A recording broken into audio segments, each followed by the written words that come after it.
Temporary വിവാഹമല്ല, ഇത് താൽക്കാലികമായ വിവാഹമല്ല, ഇതൊരു ഷോക്ക് വേണ്ടിയിട്ടുള്ള വിവാഹമല്ല. 10-18 വർഷക്കാലം തീറ്റിപ്പോറ്റിയ തന്റെ പൊന്നുമകള് എനിക്ക് ഞാൻ ഏൽപ്പിക്കുകയാണ്. അവളെ പൊന്നുപോലെ നോക്കണമെന്നാണ് ഇവിടെ പറയുന്നത്.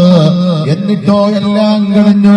ആ പൊന്നുമോളെ തലോടിയിട്ട് പാപ്പാന്റെ നെഞ്ചോട് ചേർത്ത് പിടിച്ചിട്ട് മോളെ യാത്രയാക്കിയിട്ട് 1 മാസം പോലും തികയുന്നതിന് മുമ്പ് എത്ര പെട്ടെന്നാണ് എന്റെ പ്രിയപ്പെട്ടവരെ ഡൈവോഴ്സുകൾ നടക്കുന്നത്.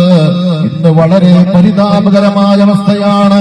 1 കൊല്ലം നീണ്ടു നിൽക്കുന്ന കല്യാണം, 3 വർഷം നീണ്ടു നിൽക്കുന്ന കല്യാണം, 10 വർഷം നീണ്ടു നിൽക്കുന്ന കല്യാണം, 25 വർഷം കല്യാണം നീണ്ടു നിന്നിട്ട് അതിൽ മക്കളുണ്ടായി. ആ മക്കള് ഗൾഫിലേക്ക് പോയി. എന്നിട്ടും വീട്ടിന്റെ അകത്ത് നിന്ന് ഒളിച്ചോടിയ പെണ്ണ് മധ്യവയസ്കയാണ്. എന്റെ പ്രിയപ്പെട്ടവരെ, പല പേരുകളിൽ അറിയുന്ന ഹസീന താത്തമാരെ പോലെ യൂട്യൂബിന്റെ മുമ്പിൽ വന്നുകൊണ്ട് എന്റെ പ്രിയപ്പെട്ടവരെ, പല താത്തമാർക്കും ഇന്ന് വേണ്ടത് ഫേസ്ബുക്കിലൂടെയുള്ള, ഇൻസ്റ്റാഗ്രാമിലൂടെയുള്ള അതേ ആണുങ്ങളുടെ കമന്റ്സുകൾക്കും ഫോളോവേഴ്സുകൾക്കും വേണ്ടിയിട്ട് കാത്തു നിൽക്കുമ്പോ ഇവിടെ മറന്നു പോകുന്നത് പടച്ചവനെയാണ്, ഇവിടെ മറന്നു പോകുന്നത് ഖബറിനെയാണ്. ഇവിടെയാണ് ചിന്തിക്കേണ്ടത്. നീ എത്ര സുന്ദരമായ ഡ്രസ്സ് ധരിച്ചാലും, ആർഭാടത്തിന്റെ ഡ്രസ്സ് ധരിച്ചാലും, അവസാനം നിന്റെ ശരീരത്തിൽ പൊതിഞ്ഞു തരുന്നൊരു ഡ്രസ്സുണ്ട്. അത് കഫം കുടയാണ്, കഫം കുടയാണ്. നിന്റെ അവസാനത്തെ വാഹനം അത് മയ്യത്തും കെട്ടിലാണ്. നിന്റെ അവസാനത്തെ ഭവനം അത് ഖബറാണ്. പ്രിയപ്പെട്ട പൊന്നുമോളെ, നീ ഒന്ന് മനസ്സിലാക്കുമോ? അതുകൊണ്ട് ഈ അസ്രഫിയുടെ പ്രഭാഷണം കഴിഞ്ഞു പോകുമ്പോ ഒരു ഉത്തമ വൈദയാകാൻ കഴിഞ്ഞാൽ, ഭർത്താവിനെ സന്തോഷിപ്പിക്കുന്ന ഒരു പെണ്ണായി മാറാൻ കഴിഞ്ഞാൽ, തന്റെ പ്രിയപ്പെട്ട മക്കൾക്ക് അതേ ഒരു റോൾ മോഡലാകാൻ കഴിയുന്ന ഒരു പെണ്ണായി മാറിക്കഴിഞ്ഞാൽ, ഇവിടെ അല്ലലുകളില്ല, ഇവിടെ അലട്ടലുകളില്ല, ഇവിടെ പ്രശ്നങ്ങളില്ല, ഇവിടെ കുഴപ്പങ്ങളില്ല, ഇവിടെ കുടുംബ കോടതികളിലേക്ക് പോകേണ്ടി വരില്ല. അതുകൊണ്ട് എന്റെ പ്രിയപ്പെട്ടവരെ, കല്യാണം എന്ന് പറയുന്നത് കളിയും തമാശയുമല്ല.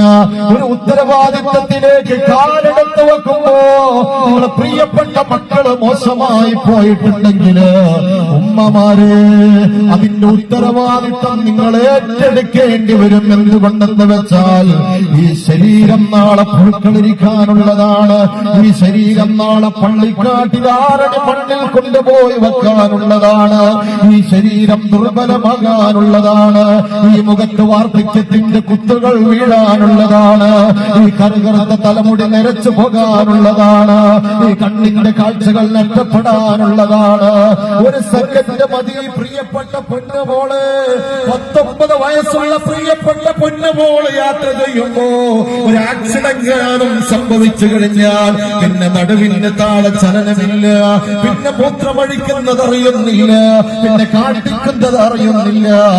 പിന്നെ നഷ്ടപ്പെട്ടു പോയാൽ അതേ കരഞ്ഞിട്ട് കാര്യമില്ല.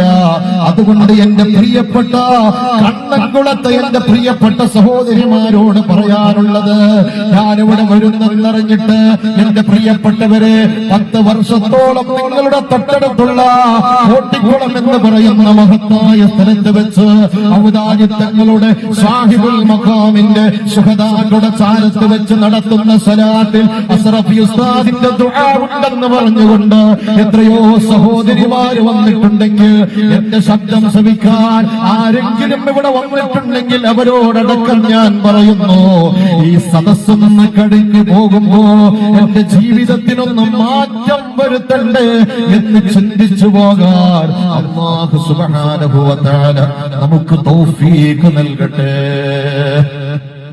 ഭർത്താവിന് ചെലവിന് കൊടുക്കേണ്ടതില്ല, ആ പെണ്ണിന് മക്കൾക്ക് ചെലവിന് കൊടുക്കേണ്ടതില്ല. കാരണം ഒരു പെണ്ണിനോട് ഭർത്താവിനെ പോറ്റാൻ വേണ്ടി പറയുന്നില്ല, ഉറപ്പ് കൊടുക്കാൻ ഇസ്ലാം പറയുന്നില്ല. അത് കേട്ടിട്ട് നാളെ ഞാൻ ഒന്നും തരൂല അങ്ങനെ പറയരുത്. ഇൻഷാ അല്ലാഹ് പുറകിൽ പറയുന്നുണ്ട്, സഹകരണം വേണം. ഒന്ന് ചിലപ്പോൾ 10,000 രൂപ കടായിട്ട് വാങ്ങാം, ഭാര്യയോട് 10,000 രൂപ തരാം. പക്ഷേ ഭർത്താവിനെ സ്നേഹിക്കുന്ന ഒരു സ്വാലിഹത്തായ പെണ്ണാണെങ്കിൽ ഏത് പ്രയാസങ്ങൾ കടന്നു വരുമ്പോ 10,000 അല്ല, 1,00,000 അല്ല, 1 കോടി തരാൻ തയ്യാറാണെന്ന് പോകണമെങ്കിൽ ആരാകണം? ആ പെണ്ണ് സ്വാലിഹത്തായ പെണ്ണാണ്. ആ പെണ്ണ് കുടുംബജീവിതം മുന്നോട്ട് കൊണ്ടുപോകണമെന്ന് ആഗ്രഹിക്കുന്ന പെണ്ണാണ്. ആ പെണ്ണ് തന്റെ പ്രിയപ്പെട്ട, ഞാൻ സ്നേഹിക്കുന്ന ഭർത്താവിന്റെ കൂടെ വേണമെന്ന് ആഗ്രഹം കൊടുക്കണമെന്നാണ് ഇസ്ലാമിന്റെ നിയമം. മാത്രവുമല്ല, അതേ വിവാഹ സദ്യ പോലും പെണ്ണിനല്ല ആണിനാണ് സുന്നത്താക്കിയിട്ടുള്ളത്. കല്യാണം കഴിഞ്ഞാൽ കല്യാണത്തിന്റെ വിവാഹ സദ്യ ആണിനാണല്ലോ സുന്നത്തുള്ളത്. അങ്ങനെ ഏത് നോക്കിയാലും വീട് വെച്ച് കൊടുക്കേണ്ടത് പുരുഷനാണ്. പെണ്ണിന്റെ വസ്ത്രം വാങ്ങിക്കൊടുക്കേണ്ടത് പുരുഷനാണ്. എല്ലാം പുരുഷനാണ്. വെറുതെ പെണ്ണിനെക്കാളും മുകളിലാണ് പുരുഷനെന്ന് വെറുതെ പറഞ്ഞതല്ല. പെണ്ണിന്റെ ഫ്രീഡം നഷ്ടപ്പെടുത്താനെന്ന് ആരും തോന്നിപ്പോകരുത്.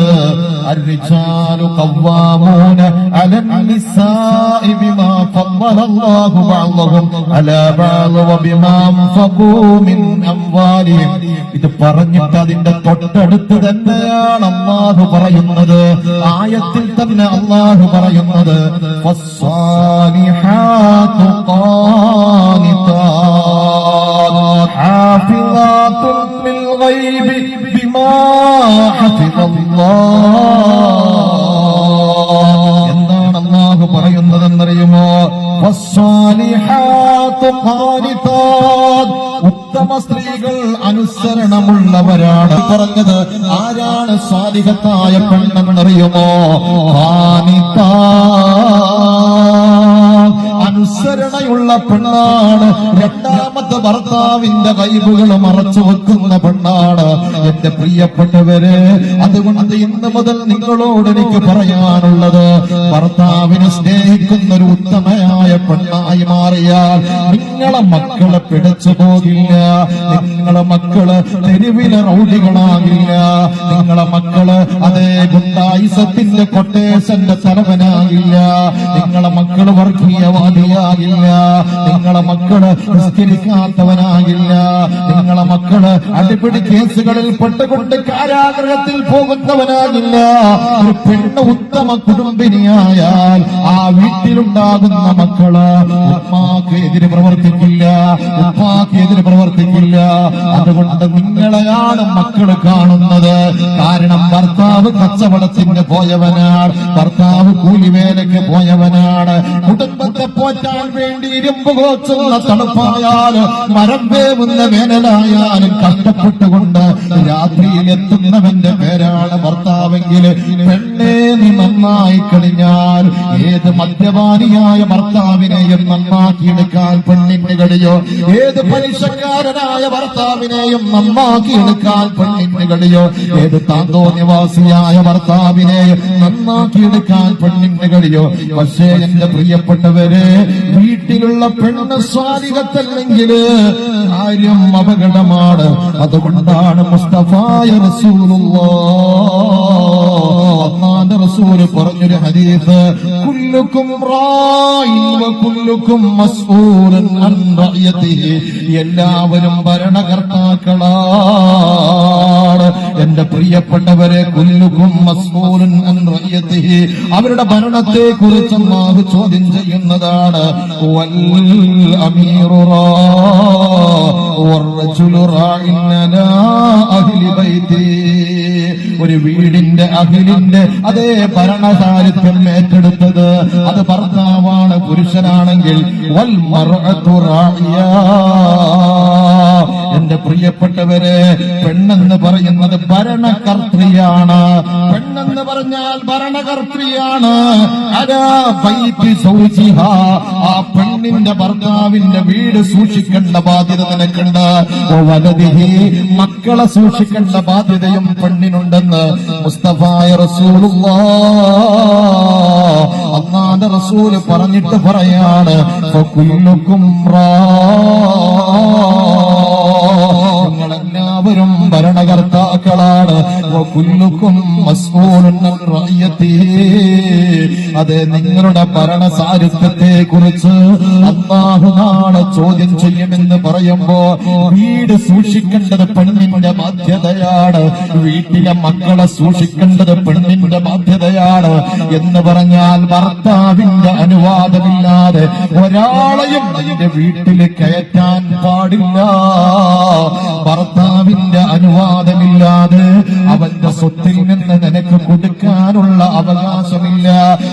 നിനക്കറിയാം, ഞാനൊരു 1000 രൂപ കൊടുത്താൽ അത് എന്റെ ഭർത്താവിന് ഇഷ്ടമാണ്.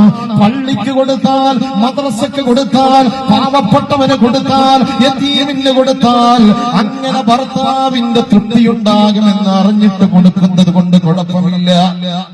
അല്ലാത്ത നിലയ്ക്ക് എവിടെയാണ് ഇന്ന് സൂക്ഷ്മതയുള്ളത്?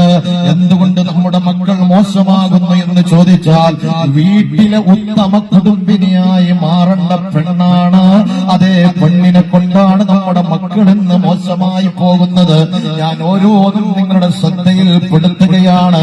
ഉമ്മമാരെ, നിങ്ങൾ ശ്രദ്ധിക്കാത്ത ചില വിഷയങ്ങളുണ്ട്. നിങ്ങൾ പാലക്കുന്ന് ടൗണിൽ പോയിട്ട് വരികയാണ്, അല്ലെങ്കിൽ കാസർഗോഡ് ടൗണിൽ പോയിട്ട് വരികയാണ്. അങ്ങനെ നിങ്ങൾ പോകുമ്പോ ഫർദ ധരിച്ചവരാണ്. വീട്ടിലെത്തിയ ഉടനെ നല്ല ചൂടുണ്ടാകുമല്ലോ. നിങ്ങൾ നിങ്ങളുടെ ഫർദ ഊരിയിട്ട് എവിടെയാണ് വെക്കുന്നുള്ളത്? ഒന്നാമത് ശ്രദ്ധിക്കുക. അതേ, നിങ്ങൾ ലിവിംഗ് ഹാളിൽ ഫസ്റ്റ് റൂമിൽ നിങ്ങളുടെ ഫർദ വലിച്ചെറിഞ്ഞോ? ശ്രദ്ധിക്കണേ പെണ്ണുങ്ങളെ, അത് അവിടെ വെച്ചോ.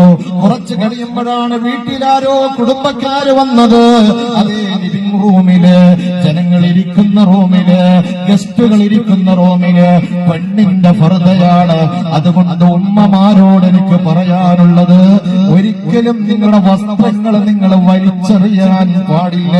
നിങ്ങൾ ഭദ്രമായി നിങ്ങളുടെ റൂമില് അത് തൂക്കി വെക്കുന്ന രൂപത്തിലായാൽ, വൈകുന്നേരം എന്റെ പ്രിയപ്പെട്ട പൊന്നുമോന് സ്കൂള് കഴിഞ്ഞിട്ട് വരികയാണ്. തന്റെ പ്രിയപ്പെട്ട പൊന്നുമോള് സ്കൂള് കഴിഞ്ഞിട്ട് വരുമ്പോ ഈ മകള് കാണുന്നത് എന്തെന്നറിയോ? സോഫയുടെ മേഖലയില് ഉമ്മാന്റെ വസ്ത്രം വലിച്ചിട്ടിട്ടുണ്ട്. ആ മകന് വീട്ടിലെത്തേണ്ട താമസം അവൻ ബാഗ് വലിച്ചെറിഞ്ഞു, കുപ്പായം വലിച്ചെറിഞ്ഞു, ഷൂ വലിച്ചെറിഞ്ഞു. ഇതിന്റെ ഉത്തരവാദി 10,000ങ്ങളും ലക്ഷങ്ങളും കൊടുത്തിട്ട് നമ്മൾ പഠിപ്പിക്കുന്ന സ്കൂളിലെ അധ്യാപകനല്ല. പിന്നെയോ ഇതിന്റെയൊക്കെ കാരണം ഉമ്മമാരാണ്. കാരണം ഒരു വീട്ടിലേക്ക് കയറുമ്പോൾ ശ്രദ്ധിക്കുക, ആ വീട്ടിൽ വെച്ച ചെരുപ്പുകൾ നേരെയുണ്ടോ എന്ന് നിങ്ങളൊന്ന് ചിന്തിച്ചിട്ടുണ്ടോ? ഒരു ചെരുപ്പ് ഒരു മൂലയില്, ഒരു ചെരുപ്പ് മറ്റേ മൂലയില്.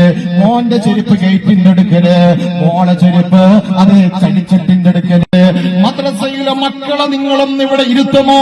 എല്ലാവരെയും ഒന്നിവിടെ ഇരുത്തിയിട്ട് നിങ്ങൾ ചോദിക്കണം, അപ്പുറത്ത് പെണ്ണുങ്ങളും ഇരിക്കുന്നുണ്ടല്ലോ. നിങ്ങൾ സ്കൂളിൽ പോകുമ്പോ, മദ്രസയിൽ പോകുമ്പോ എത്ര ഉമ്മമാരാണ് നിങ്ങൾക്ക് ചുംബനം നൽകുന്നത്? എത്ര ഉമ്മമാരാണ് മക്കളെ ചുംബിച്ചിട്ടാക്കുന്നുള്ളത്? പ്രസവിച്ചിട്ട് മുലപ്പാലിന്റെ അമ്മിഞ്ഞിപ്പാലിന്റെ ഗന്ധം മാറുന്നത് വരെ തുരതുരാ ചുംബിച്ച ഉമ്മ 2 വയസ്സ് വരെ മക്കളെ ചുംബിച്ചു. 3 വയസ്സാകുമ്പോൾ നമ്മൾ പലതും പറയാൻ തുടങ്ങി. എന്റെ 8 വയസ്സുള്ള മകളെ ഉമ്മാക്ക് ചുംബിക്കാൻ കഴിയാത്തത് ഏതുവരെ എന്നറിയോ? 18 വയസ്സ് 22 വയസ്സ് കഴിഞ്ഞ് നിന്റെ വീട്ടിൽ നിന്ന് കല്യാണം കഴിഞ്ഞിട്ട് പോയ നിന്റെ പ്രിയപ്പെട്ട പൊന്നുമോള് തിരിച്ചു വരുമ്പോൾ ആ മകളെ സലാം പറഞ്ഞ് നെഞ്ചോട് ചേർത്ത് പിടിച്ചിട്ട് ആ മകളെ മുഖത്തിന് ചുംബനം കൊടുത്താൽ ഒരിക്കലും ഉമ്മയെ ഓവർടേക്ക് ചെയ്തിട്ട് മക്കള് പോകില്ല. അവിടെ മനസ്സിന്റെ അകത്ത് നിന്ന് ഉമ്മയെ എടുത്തു മാറ്റുന്ന സ്വഭാവം നമ്മൾ കടന്നു വന്നു. ആലോചിച്ചു നോക്കണം. കല്യാണമൊക്കെ കഴിഞ്ഞിട്ട് പോയി, ഇനി എന്ത് ചുംബിക്കാം? അരുത്, അരുത്. അറിയുമോ നിങ്ങൾക്ക് നബി മുഹമ്മദ് മുസ്തഫ? ഉറക്കെ പറയൂ, നബി മുഹമ്മദ് മുസ്തഫ ലോകത്തിന്റെ നേതാവിന്റെ പ്രിയപ്പെട്ട പൊന്നുമോളാണല്ലോ ഫാത്തിമ ബീബി റളിയല്ലാഹു തആല അൻഹാ. ഫാത്തിമ ബീബി ഒരിക്കൽ അലിയാറ തങ്ങളെ വീട്ടിൽ നിന്ന് വരികയാണ്. ഇവിടെ റസൂലുള്ളാഹി തങ്ങളെ വീട്ടിലേക്ക് വരുമ്പോ അല്ലാഹുവിന്റെ റസൂല് ഈ കാണുന്ന അണ്ടഘടാഹങ്ങളെ സൃഷ്ടിക്കാൻ ഹേതുവായ പരിശുദ്ധമായ മദീനത്തെ പുണ്യമായ മണ്ണിൽ നമുക്ക് വേണ്ടി പ്രാർത്ഥിച്ചു കൊണ്ടിരിക്കുന്ന നമ്മുടെ മുത്ത് നബി മുഹമ്മദ് മുസ്തഫ സല്ലല്ലാഹു അലൈഹി വസല്ലം തങ്ങൾ എഴുന്നേറ്റ് നിൽക്കുകയാണ്. ആരാ വന്നത്? സത്യമൊന്നുമല്ല. പിന്നെയോ നാട്ടിലെ പള്ളിന്റെ പ്രസിഡന്റ് അല്ല, അല്ലെങ്കിൽ പോലീസ് ഉദ്യോഗ ആരുമില്ല, പ്രൈം മിനിസ്റ്റർ അല്ല, ചീഫ് മിനിസ്റ്ററും അല്ല. തന്റെ പ്രിയപ്പെട്ട പൊന്നുമോള് വന്നപ്പോ അല്ലാഹുവിന്റെ റസൂൽ എഴുന്നേൽക്കുകയാണ്. എന്നിട്ട് ഫാത്തിമ ബീബിയെ ചുംബിച്ചു. പുണ്യനബി മുഹമ്മദ് റസൂലുള്ളാഹ്. ഒന്ന് നിങ്ങൾ ഈ സദസ്സിൽ വെച്ചൊന്ന് ചിന്തിച്ച്, നിങ്ങളെ മക്കൾ നിങ്ങൾ ചുംബനം കൊടുക്കാറുണ്ട്? രാവിലെ മദ്രസയിലേക്ക് പോകുമ്പോ പ്രിയപ്പെട്ട പൊന്നുമോൾക്ക് ഒരു ചുംബനം കൊടുക്കുക. ഇനി പോട്ടെ, ഇനി വേറെ എവിടെയെങ്കിലും കോളേജ് പഠിക്കുന്നവളാണ്, അവൾ മാസത്തിലൊരിക്കൽ വരുന്നവളായിരിക്കും. ലീവ് കഴിഞ്ഞിട്ട് പോകുമ്പോ ഉമ്മമാരെ അവരെ ഒന്ന് ചേർത്ത് പിടിച്ചുകൊണ്ട് അവർക്കൊരു ചുംബനം കൊടുത്തു കഴിഞ്ഞാൽ അവിടെ മനസ്സിന്റെ അകത്ത് ഉമ്മയായിരിക്കും. അതുകൊണ്ട് ഇതൊക്കെ ഉമ്മയിൽ നിന്ന് പഠിച്ചു കഴിഞ്ഞാൽ ശ്രദ്ധിക്കണേ, നാളെ നമ്മുടെ മക്കള് കല്യാണം കഴിഞ്ഞാൽ നമ്മുടെ മക്കൾക്ക് മക്കളുണ്ടായാൽ അവരും ഈ സ്വഭാവക്കാരെ വീട്ടിൽ നിന്ന് പഠിക്കുന്നതേ നാട്ടിലുണ്ടാകും. അതുകൊണ്ടാണ് എന്റെ പ്രിയപ്പെട്ടവരെ, റൂട്ട് നന്നാകണം. പ്രിയപ്പെട്ടവരെ, റൂട്ട് നന്നായാലേ ഫ്രൂട്ട് നന്നാവുകയുള്ളൂ എന്ന് പറയാറുണ്ട്, അല്ലേ? റൂട്ട് നന്നായാലേ ഫ്രൂട്ട് നന്നാകും എന്ന് വെച്ചാല് റൂട്ട് നന്നായാലേ അതിൽ ഫ്രൂട്ട് ഉണ്ടാവും. എല്ലാം നന്നാക്കിയെടുക്കാൻ നമുക്ക് കഴിയണം. അതുകൊണ്ട് ഉമ്മമാരോട് ഒന്നും കൂടെ പറയട്ടെ, നമ്മുടെ വീടുകളിൽ വസ്ത്രങ്ങൾ വലിച്ചെറിയുന്നൊരവസ്ഥയുണ്ടാകരുത്. ഇത് എന്റെ ഉമ്മ എങ്ങനെയാ ജീവിച്ചത്, അപ്പൊ മക്കൾക്ക് മനസ്സിലാവും ഇങ്ങനെയാണ് ഞാൻ ജീവിക്കേണ്ടത്, ഇങ്ങനെയാണ് ഫോളോ ചെയ്യേണ്ടത്. ഇതൊന്നും ഉണ്ടാവില്ല. ഈ വലിയ വീടുകളായിരിക്കും, കോടികൾ മുടക്കിയിട്ട് ആ വീട്ടിന്റെ അവസ്ഥ എന്താ? ഒരു സമാധാനമില്ല. ഇതിന്റെ താളുകൾ മറിച്ചു നോക്കിയാൽ കാണാൻ കഴിയും 1.5 ലക്ഷം വരുന്ന ജൂതന്മാരെ കൊന്നടക്കിയ മനുഷ്യന്റെ പേരാണ് അഡോൾഫ് ഹിറ്റ്ലർ. ഈ അഡോൾഫ് ഹിറ്റ്ലർ എന്തുകൊണ്ടാണ് സ്വേച്ഛാധിപതിയായി മാറിയത്? എന്തുകൊണ്ടാണ് അഡോൾഫ് ഹിറ്റ്ലർ ക്രൂരനായി മാറിയത്? രക്തം കാണുമ്പോൾ തലകറങ്ങാതെ അതേ മനുഷ്യ ശരീരത്തിലൂടെ അത്യാഗ്രഹം വന്ന സ്വേച്ഛാധിപതിയും സങ്കുചിത മനോഭാവത്തിന്റെ ഉടമയായ അഡോൾഫ് ഹിറ്റ്ലർ വീട്ടിൽ സമാധാനം കിട്ടാത്തപ്പോൾ തെരുവിലായിരുന്നു ജീവിച്ചിരുന്നത്. തെരുവിലെ തെണ്ടിയായി ജീവിച്ച് അവസാനം മാതാവിന്റെ പിതാവിന്റെ ലാളനകൾ കിട്ടാതെ, അവരുടെ ബഹുമാനം കിട്ടാതെ, അവരുടെ സ്നേഹം കിട്ടാതെ ജീവിച്ചപ്പോ ജനാധിപത്യത്തിന്റെ പകരം സ്വേച്ഛാധിപതിയായി മാറി. നമ്രൂദ് എങ്ങനെയാണ്? ആകാശത്തിന്റെ അനന്തവിഹായിസിലൂടെ പറന്നു പോകുന്ന പറവകൾ നിമിഷ നേരം കൊണ്ട് കത്തിച്ചാമ്പലാകുന്ന രൂപത്തിൽ തീച്ചാലുകൾ ഉണ്ടാക്കി ഖലീലുല്ലാഹി ഇബ്രാഹിം നബി ഇസ്ലാമിനെ തീ കുണ്ടാരത്തിലേക്ക് വലിച്ചെറിയാൻ വേണ്ടി ആക്രോശിച്ച നമ്രൂദ് വീട്ടിൽ നിന്ന് സ്വസ്ഥത നഷ്ടപ്പെട്ട് തെരുവിലെ തെണ്ടിയായി ജീവിച്ച മനുഷ്യനാണ് എന്നാണ് ചരിത്രം പഠിപ്പിക്കുന്നത്. അതുകൊണ്ട് വീട്ടിൽ നിന്ന് നല്ലൊരു അന്തരീക്ഷമുണ്ടെങ്കിൽ ഒരിക്കലും നമ്മുടെ മക്കൾ മോശമില്ല. അതുകൊണ്ട് ഈ പറഞ്ഞ വിഷയം എപ്പോഴും ഉണ്ടാകണം. അതുപോലെ എന്റെ പ്രിയപ്പെട്ട സഹോദരിമാരോട് ഞാൻ പറയട്ടെ, അങ്ങനെയാകരുത്. ഉറങ്ങിപ്പോയ ഭർത്താവിന്റെ മനസ്സിന്റെ അകത്തൊരു പ്രതീക്ഷ വേണം. ഞാൻ എത്ര ഉറങ്ങിയാലും സുബഹിത്തമാകുന്നതിന് മുമ്പ് എന്റെ ഭാര്യ എന്നെ വിളിക്കുമല്ലോ. ഇങ്ങനെ ഭർത്താവിനെ വിളിക്കുന്ന ഭാര്യ വിളിക്കുന്ന ഭർത്താവുമുണ്ടായെങ്കില് അല്ലാഹുവിന്റെ റഹ്മത്താണ് ആ വീട്ടിലുണ്ടാകുന്നത്. നാളെ മുതൽ കണ്ണംകുളത്തെ പെണ്ണുങ്ങൾ തീരുമാനിക്കുക ഭർത്താവിനെ വിളിക്കുകയാണ്. അങ്ങനെ നിങ്ങൾ ഭർത്താവിനെ വിളിക്കാന്ന് വിചാരിച്ചിട്ട് താജുദിന്റെ സമയമായി നിങ്ങൾ എഴുന്നേറ്റ് നിസ്കരിച്ച് അള്ളാഹുവിന്റെ റഹ്മത്തെല്ലാം കിട്ടുന്നതല്ലേ, നല്ലോണം ദുആ ചെയ്തിട്ട് നിങ്ങൾ ഭർത്താവിനെ വിളിച്ച് എഴുന്നേറ്റിട്ടില്ല, പാട്ട വെള്ളെടുത്ത് മുഖത്ത് വെച്ച് അവസാനത്തെ ഒഴിക്കലായിരിക്കും. പിന്നെ എല്ലാ ഉത്തമ ബന്ധവും ഉത്തമ കുടുംബിനും എല്ലാം നഷ്ടപ്പെടും. അങ്ങനെ താല്പര്യമുള്ളൊരു ഭർത്താവായിരിക്കും. താല്പര്യമില്ലാത്തവനോട് എന്താണ് താല്പര്യത്തിന്റെ വഴികൾ പറഞ്ഞു കൊടുക്കണം. അല്ലെങ്കിൽ രാത്രി തന്നെ അഡ്വാൻസ് ആയിട്ട് പറയണം, ഇതാ ഞാൻ സ്വഭയ്ക്കുമ്പോ വിളിക്ക് എഴുന്നേക്കണേ എന്ന് പറഞ്ഞ ഓക്കെ എന്ന് പറഞ്ഞ മാത്രം ചെയ്താൽ മതി. അല്ലെങ്കിൽ ഉള്ളത് നഷ്ടപ്പെടുന്ന ഒരവസ്ഥയിലെത്തണ്ട. പക്ഷെ നിങ്ങൾക്ക് എഴുന്നേൽക്കാം. നിങ്ങൾ എഴുന്നേറ്റുകൊണ്ട് നിശയുടെ നിശബ്ദതയിൽ ഇരുമ്പ് പോച്ചുന്ന തടുപ്പായാലും മരം വേകുന്ന വേനാലായാലും എഴുന്നേറ്റുകൊണ്ട് കാതും കണ്ണും കയ്യും എല്ലാം തന്ന് സംരക്ഷിച്ച പരിപാലകനായ അല്ലാഹുവിന്റെ മുമ്പിൽ 2 റക്അത്ത് നിസ്കരിച്ചിട്ട് നിങ്ങൾ 2 കരങ്ങൾ ഉയർത്തി പ്രാർത്ഥിക്കും, അല്ലാഹുവേ എനിക്ക് വേണ്ടി ലാഭം പകരം മത്താരിക്കുന്ന എന്റെ പ്രിയപ്പെട്ട ഭർത്താവ് പടച്ചവനെ നീ ആരോഗ്യം കൊടുക്കണേ അല്ലാ, ആഫിയത്ത് കൊടുക്കണേ എന്നും എന്റെ വളർന്നു വരുന്ന മക്കളെ നന്നാക്കണേ അല്ലാ ചെയ്തു കഴിഞ്ഞാൽ നാളെ മദ്രസയിൽ വെച്ചുകൊണ്ട് ഉസ്താദ് ചോദിക്കും, നിങ്ങളെ വീട്ടിൽ ഉമ്മ തഹജ്ജുദ് നിസ്കരിക്കാറുണ്ടോ എന്ന് ചോദിച്ചാൽ ഒരു മോള് എഴുന്നേറ്റ് പറയാം എന്റെ ഉമ്മ തഹജ്ജുദ് നിസ്കരിക്കാറുണ്ട്. ആ മക്കൾക്ക് അങ്ങനെ ഉണ്ടാവും, ഒരു താല്പര്യം ഉണ്ടാവും. എന്റെ ഉമ്മ എങ്ങനെയാണ്, എന്റെ ഉമ്മ നേരത്തെ എഴുന്നേൽക്കും, തഹജ്ജുദ് നിസ്കരിക്കും. മക്കൾക്ക് അങ്ങനെ ദീനിനോടുള്ള മതത്തോടുള്ള താല്പര്യം, മതത്തോടുള്ള താല്പര്യമുള്ള ഇന്ന് ഫാസ്റ്റ് ഫുഡിനോടുള്ള താല്പര്യമാണ്, ഭക്ഷണത്തോടുള്ള താല്പര്യമാണ്, ഡ്രസ്സിനോടുള്ള താല്പര്യമാണ്, അങ്ങോട്ടും ഇങ്ങോട്ടും ഗീബത്ത് പറയുന്നതിനോടുള്ള ദീനിനോടായിരിക്കും താല്പര്യമുള്ളത്. പ്രിയപ്പെട്ടവരെ, ഞാൻ പറഞ്ഞു വരുന്നത് അങ്ങനെ സന്തോഷിപ്പിക്കാൻ കഴിയണം. നിങ്ങൾ ഭക്ഷണം കഴിക്കണ്ടെന്നുള്ള പറഞ്ഞു ഞാനിവിടെ കിടക്കുന്നുണ്ട്, എന്റെ ഫാമിലിയെ ഞാൻ ഹോട്ടലിൽ കൊണ്ടുപോകും, അവരെ സന്തോഷിപ്പിക്കും. യാത്ര അതൊക്കെ വേണം, അതൊക്കെ അതൊക്കെ അവരെ സന്തോഷിപ്പിക്കേണ്ട വിഷയം. അവർ ഏതെങ്കിലും സമയത്ത് ഇന്ന ഭക്ഷണമാണെന്ന് പറഞ്ഞാൽ ഞാൻ ഓർഡർ ചെയ്യും. അതൊക്കെ അവരെ സന്തോഷിപ്പിക്കണം. പക്ഷെ എന്റെ പ്രിയപ്പെട്ടവരെ, ഉമ്മമാരോട് പറയാനുള്ളത്, പെണ്ണിന് ദീനുണ്ടെങ്കിൽ ആ മക്കൾക്ക് ദീനുണ്ടാകോ, ദീനിന്റെ അംശങ്ങളുണ്ടാകോ. അതുകൊണ്ട് ഇതാണ് ചിന്തിക്കേണ്ടത്. വീട്ടിൽ നിന്ന് സുബഹിസ്കാരമില്ല, ഒന്നുമില്ല, ഇങ്ങനെ എങ്ങനെയെങ്കിലും ജീവിക്കണമെന്നൊരവസ്ഥയിലേക്ക് എത്തിയിട്ടുണ്ടെങ്കിൽ ഇവിടെയാണ് നമ്മൾ ജീവിക്കേണ്ടത്. മനസ്സിലാക്കേണ്ട, നമ്മുടെ മക്കൾ നല്ല മക്കളാകണമെങ്കിൽ നമ്മൾ നല്ലവരാകണം. ഞാൻ നേരത്തെ പറഞ്ഞ വീട് എപ്പോഴും ക്ലിയർ ആയിരിക്കണം. മക്കളോട് പറയണം, മോനെ അങ്ങനെ പാടില്ല, ഇങ്ങനെ പാടില്ല, അങ്ങനെ ആകരുത്. പിന്നെയോ മക്കളെ അടുത്ത് പോയിട്ട് മോനെ എന്ന സ്നേഹത്തോടെ ഒരു വാക്ക് കേൾക്കുമ്പോ അവരുടെ ഗാഢമായ മുദ്രകളെല്ലാം ആ വാക്കിന് വേണ്ടി മാറിക്കൊടുക്കുമെത്രേ. നമ്മുടെ മക്കൾ, പ്രിയപ്പെട്ടവരെ, നല്ല നിലക്ക് വിളിക്കണം. മക്കളെ സമയമായില്ല മോളെ, ഇതൊന്നുമില്ല. നമ്മൾ കണ്ണുരുട്ടി പേടിപ്പിച്ച്, അതാണ് മക്കൾക്ക് വീട്ടിൽ വരാൻ താല്പര്യമില്ലാത്തത്. ഉമ്മാരോടുള്ള താല്പര്യം പറയുന്നതാണ്. സ്നേഹം പ്രകടിപ്പിക്കാൻ കഴിയണം. സ്നേഹത്തോടെ വിളിക്കുക. എന്നിട്ട് എഴുന്നേറ്റില്ലെങ്കിൽ പിന്നെയും വിളിക്കുക. അതുകൂടെ ഇല്ല, സ്ട്രോങ്ങിൽ വിളിക്കുക. ആദ്യം തന്നെ പോയിട്ട് നല്ല രണ്ട് ചവിട്ടെടുത്തിട്ട് എനിക്ക് എഴുന്നേക്കാനായിട്ടില്ല. രാവിലെ കേൾക്കുന്നത് നമ്മുടെ ഇപ്പോഴത്തെ മക്കൾക്ക് അതൊന്നും ഇഷ്ടമില്ല. പിന്നെ ചില ഉമ്മമാരെ പറയും, എന്താണ് ഞാൻ അങ്ങനെ മദ്രസ പോയതാണ്, അല്ല ഇങ്ങനെ പോയതാണ്, ഞാൻ അങ്ങനെ 4 കിലോമീറ്റർ. അതൊന്നും ഇപ്പോഴത്തെ മക്കൾ കേൾക്കാൻ താല്പര്യമില്ല. നിങ്ങൾ 4 കിലോമീറ്റർ നടന്ന് നമ്മളെന്താക്കണം? ഞങ്ങളാ യുഗത്തിൽ നിന്നല്ല ജീവിക്കുന്നത്. ഞങ്ങൾ ഫ്ലൈറ്റിൽ പോകുന്ന, ഞങ്ങൾ ഹെലികോപ്റ്ററിൽ പോകുന്ന, അല്ലെങ്കിൽ ഞങ്ങള് ബാറ്ററിയുള്ള സ്കൂട്ടറിൽ പോകുന്ന കാലത്താണ് ജീവിക്കുന്നത്. അത് മൊബൈലിലൊന്നുമില്ല. അതൊന്നും മക്കളോട് പറയേണ്ട ആവശ്യമില്ല. മക്കളോട് സ്നേഹത്തോടുകൂടെ മാത്രവുമല്ല, എന്ത് രഹസ്യവും ഉമ്മയോട് പറയാൻ കഴിയുന്ന രൂപത്തിലുള്ള ഉമ്മയായിരിക്കണം. സ്കൂളിൽ ഒരു പ്രശ്നം ഉണ്ടായി, എന്നാല് ഫ്രണ്ട്സിനോടല്ല, ഉമ്മാന്ന് പറഞ്ഞിട്ട് തുറന്നു പറയാൻ കഴിയണം.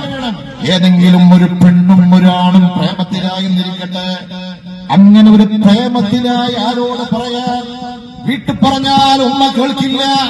ഉമ്മ കണ്ണുരുട്ടി പേടിപ്പിക്കും. പക്ഷേ ആ ഉമ്മയോടൊന്ന് പറഞ്ഞാൽ അച്ചടക്കത്തോടുകൂടെ ആ ഉമ്മ അത് കേൾക്കും എന്ന് കണ്ടാലല്ലേ ഉമ്മയോട് പറയാൻ കഴിയുകയുള്ളൂ. വഴിയിൽ വരുമ്പോ ഏതോ ഒരു ചെക്കൻ ശല്യം ചെയ്തു, അല്ലെങ്കിൽ നിരന്തരമായി ഫോൺ കോൾ വരുന്നു, ഉമ്മയോട് പറയാൻ പേടി, അല്ലെങ്കിൽ എന്തെങ്കിലും ഒരു തെറ്റ് തന്റെ പൊന്നുമോക്ക് സംഭവിച്ചു പോയെന്നിരിക്കട്ടെ, ഉമ്മാനോട് പറയാൻ പറ്റില്ല. ആരോട് പറയുന്നത്? ഫ്രണ്ട്സിനോട്. ഉമ്മാനോട് പറയാൻ പറ്റില്ല. ഉമ്മ ഹാലളകും. ഉമ്മമാരെ, നിങ്ങൾ ഹാലളകാൻ പാടില്ല. എന്ത് പ്രയാസമുണ്ടെങ്കിലും തുറന്നു പറയാനുള്ള ഒരു വേദിയായിരിക്കണം ഉമ്മ എന്ന് പറയുന്നത്. അതുകൊണ്ടല്ല അല്ലാഹുവിന്റെ റസൂലിന്റെ അടുക്കല് ഒരു സഹാബി വന്നിട്ട് ചോദിക്കുകയാണ്, യാ റസൂലല്ലാഹ്, അല്ലാഹുവിന്റെ റസൂലേ, മനി സുഹബ, ആരോടാണ് ഞാൻ ഏറ്റവും കൂടുതൽ ഫ്രണ്ട്ഷിപ്പ് ഉണ്ടാക്കേണ്ടത്? അല്ലാഹുവിന്റെ റസൂല് പറഞ്ഞു, നിന്റെ ഉമ്മയോടാണ്. പിന്നെയും ചോദിച്ചു, ആരോടാണ്? നിന്റെ ഉമ്മയോടാണ്. വീണ്ടും മൂന്നാമതും ചോദിച്ചു, ആരോടാണ് ഞാൻ ഫ്രണ്ട്ഷിപ്പ് ഉണ്ടാക്കേണ്ടത്? ആ സമയത്ത് അല്ലാഹുവിന്റെ റസൂല് പറഞ്ഞത് നിന്റെ ഉമ്മയോടാണ്. ഉമ്മയോട്, ഉമ്മയോട്, ഉമ്മയോട്. നാലാമതാണ് പറഞ്ഞത് നിന്റെ ബാപ്പയോട്. ഉപ്പാനോട് എല്ലാ കാര്യം പറയാൻ പറ്റില്ല. ഉമ്മയോട് എന്ത് തുറന്നു പറയാൻ പറ്റണം? അങ്ങനെയുള്ള ആയിരിക്കണം ഉമ്മ. അങ്ങനെ ആയിരിക്കണം. ഇത് ഉമ്മ എങ്ങനെ ഒരാളെ മെസ്സേജ് അയച്ചു, ഇതിപ്പോ കേൾക്കുമ്പോ തന്നെ നിനക്ക് ഞാൻ കാണിച്ചു അങ്ങനത്തോളാണ് പ്രശ്നങ്ങളായി, പിന്നെ ഒന്നും ഓർമ്മയില്ല. എന്ത് പറഞ്ഞു ഇത് കേൾക്കുമ്പം തന്നെ മനസ്സ് മരവിച്ചു പോയ പൊന്നുമോളുടെ മുഖത്ത് ദുഃഖങ്ങളെല്ലാം കടന്നു വന്നു. പിറ്റേ ദിവസം ഉമ്മയുടെ മുഖം വല്ലാത്ത അവസ്ഥയിലാണ് കാണുന്നത്. ഇനി വീട്ടിൽ ഞാൻ നിൽക്കാനില്ല എന്ന് പറഞ്ഞിട്ട് ആ പെണ്ണ് പോവുകയാ. പിന്നെ ഏതെങ്കിലും റെയിൽവേ സ്റ്റേഷനിൽ നിന്ന് കണ്ടെത്തുന്നതിന് പകരം പ്രിയപ്പെട്ട ഉമ്മമാരെ ഒരു തുറന്ന പുസ്തകമാകാൻ മക്കൾ എന്ത് പറഞ്ഞാലും കേൾക്കാൻ എന്നിട്ട് അത് കേട്ടതിന് ശേഷം അവർക്ക് കാര്യങ്ങൾ ബോധ്യപ്പെടുത്തി കൊടുക്കണം. അത് സ്നേഹത്തോടെ ആയിരിക്കണം. ഇതൊന്നും ഇല്ലാത്തതാണ് ഇന്നത്തെ ഏറ്റവും വലിയ പ്രശ്നങ്ങൾ ഉണ്ടാക്കുന്നത്. ഒരു യഥാർത്ഥമായ സ്വാലിഹത്തായ പെണ്ണാണെങ്കിൽ ആ മക്കളെ ഏത് വഴിയിലൂടെ കൊണ്ടുവരാൻ കഴിയും കഴിയുമോ? ഭർത്താവിന്റെ ഏത് പ്രയാസങ്ങളെയും ഇല്ലായ്മ ചെയ്യാൻ കഴിഞ്ഞെങ്കിൽ അങ്ങനെ വളർന്നു വരുന്ന മക്കള് നാളെ നിങ്ങൾക്ക് താങ്ങാണ്, നാളെ നിങ്ങൾക്ക് തളിരാണ്, നാളെ നിങ്ങൾക്ക് തണലാണ്. ആ പൊന്നുമോളോട് ഉമ്മ പറയോ, കല്യാണം വരുന്ന സമയത്ത് ഒരു 30 പവൻ ഉപ്പ തരാൻ തീരുമാനിച്ചിട്ടുണ്ടെന്ന് പറയോ, അല്ലെങ്കിൽ 20 പവൻ മോള് പറയും പറ്റില്ല, എനിക്ക് 50 പവൻ തന്നെ വേണമെന്ന് ശാഠ്യം പിടിക്കുന്ന രൂപത്തിലേക്ക് എത്തിച്ച് നമ്മളല്ലേ എന്റെ പ്രിയപ്പെട്ട ഉമ്മമാര്. ഇന്ന് പെണ്ണ് പറയാണ് ഡയമണ്ട് അല്ലാതെ ഞാൻ ഉപയോഗിക്കില്ല എന്ന് പറയുമ്പോ എത്ര ചെലവാണ് കൂടുതല്? സ്വന്തം ഭർത്താവിനെ കടക്കണിയിൽ എത്തിക്കുന്ന മക്കളല്ലേ എന്നുള്ളത് എന്റെ പ്രിയപ്പെട്ട പൊന്നുമോളെന്നോട് പറഞ്ഞത് ഞാൻ ഓർക്കുകയാണ്. ഉപ്പാ സ്വർണം ചോദിച്ചിട്ട് വരുന്നവൻ എന്നെ കെട്ടിച്ചു കൊടുക്കണ്ട, ഒരൊറ്റൊരു കഷ്ണം സ്വർണം പോലും എനിക്കുപ്പ വാങ്ങിത്തരണ്ട. ഉപ്പാന്റെ പ്രയാസം എനിക്കറിയാം, ഉപ്പ എത്ര കഷ്ടപ്പെട്ടിട്ടാണ് ഞങ്ങളെ വളർത്തുന്നതെന്നറിയാ. അതുകൊണ്ട് സ്വർണം ചോദിച്ചു വരുന്നവൻ എന്നെ കെട്ടിച്ചു കൊടുക്കരുത്. എന്റെ പ്രിയപ്പെട്ട മകള് ആദ്യം തന്നെ എന്നോട് പറഞ്ഞതാണ്, സ്ത്രീധനം ചോദിച്ചു വരുന്നവന് എന്നെ കെട്ടിച്ചു കൊടുക്കരുത്, പർദ്ദ ധരിക്കാൻ പാടില്ല എന്ന് പറയുന്നവന് എന്നെ കെട്ടിച്ചു കൊടുക്കരുത്. ഉപ്പ എനിക്ക് പഠിക്കണം, ഞാൻ എന്റെ പഠനം നിർത്തില്ല, ഞാൻ പഠിച്ചുകൊണ്ടേയിരിക്കും. അങ്ങനെ സമ്മതിക്കുന്ന ഒരു ഭർത്താവ്, ആ ഭർത്താവിനെ എന്നെ കെട്ടിച്ചു കൊടുക്കാൻ പാടുള്ളൂ. ഞാൻ പഠനം കഴിഞ്ഞിട്ട് ഞാൻ ജോലിക്ക് പോകും. എന്റെ ഉപ്പ എന്ന് പറഞ്ഞാൽ അത് ജനങ്ങൾ പരസ്പരം കാണുന്ന രൂപത്തിലല്ലാതെ ഒരു ഓഫീസിലിരുന്ന് ഒരു മറയുള്ള സ്ഥലത്തിരുന്നു കൊണ്ട് എനിക്ക് ജോലി ചെയ്യാൻ പറ്റുന്ന രൂപത്തിലുള്ള കോഴ്സേ ഞാൻ എടുക്കുന്നുള്ളൂ എന്ന് എല്ലാം പറഞ്ഞു. അങ്ങനെയാണ് എന്റെ പ്രിയപ്പെട്ടവര്, വിദ്യാഭ്യാസത്തിന് മുടക്കമില്ലാത്ത, ജോലിക്ക് മുടക്കമില്ലാത്ത, ഒരു നയാ പൈസ പോലും ആഗ്രഹിക്കാതെ, ഒരു സ്വർണത്തിന്റെ തരി പോലും ആഗ്രഹിക്കാത്ത ഒരു ചെറുപ്പക്കാരന് അല്ലാഹു തആല എന്റെ പ്രിയപ്പെട്ട പൊന്നുമകൾക്ക് നൽകിയിട്ടുണ്ടെങ്കിൽ ഞാൻ പറഞ്ഞു വരുന്നത്, ഉപ്പാന്റെ വേദന അറിയുന്ന, ഉമ്മാന്റെ വേദന അറിയുന്ന മക്കളെ വളർത്തിയെടുക്കണമെങ്കിൽ അവർക്കൊന്ന് നമ്മുടെ പശ്ചാത്തലമൊന്ന് പഠിപ്പിച്ചു കൊടുക്കണം. വീട്ടിൽ നിന്ന് 100 രൂപ എന്നും കൊണ്ടുപോകുന്ന മകള് ചോദിക്കുമ്പോഴേക്ക് മക്കൾക്ക് കാശ് കൊടുക്കുന്ന ഒരവസ്ഥയാകരുത് എന്റെ പ്രിയപ്പെട്ടവരെ. അങ്ങനെയൊന്നും ആകരുത്. മക്കളെടുത്ത് പോയിട്ട് മോനെ എന്ന സ്നേഹത്തോടെ ഒരു വാക്ക് കേൾക്കുമ്പോ അവരുടെ ഗാഢമായ മുദ്രകളെല്ലാം ആ വാക്കിന് വേണ്ടി മാറിക്കൊടുക്കുമെന്ന് നമ്മുടെ മക്കൾ പ്രിയപ്പെട്ടവരെ നല്ല നിലക്ക് വിളിക്കണം. മക്കള് സമയമായില്ല മോളെ, ഇതൊന്നുമില്ല. നമ്മൾ കണ്ണുരുട്ടി പേടിപ്പിച്ച്, അതാണ് മക്കളുടെ വീട്ടിൽ വരാൻ താല്പര്യമില്ലാത്തത്. ഉമ്മാരോടുള്ള താല്പര്യം, ഉപ്പാനുള്ള താല്പര്യം പറയുന്നതാണ്. സ്നേഹം പ്രകടിപ്പിക്കാൻ കഴിയണം, സ്നേഹത്തോടെ വിളിക്കുക. എന്നിട്ടും എഴുന്നേറ്റില്ലെങ്കിൽ പിന്നെയും വിളിക്കുക.